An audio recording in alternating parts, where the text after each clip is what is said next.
रास्ते में केला दिखा। मोंटी चिल्लाया, पापा पापा, केला खाना है। सरदार जी, हूँ, हमारे पंजाब में तो बड्डे बड्डे केला मिलते हैं, ये तो केली है केली।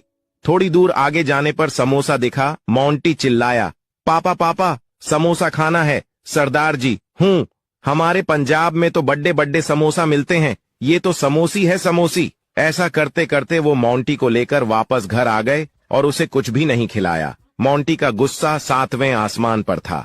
माँ ने पूछा, पापा के साथ घूमने में मजा आया मोंटी? मोंटी बोला, हाँ, हमारे पंजाब में तो बड्डे बड्डे पापा मिलते हैं, ये तो पापी है पापा।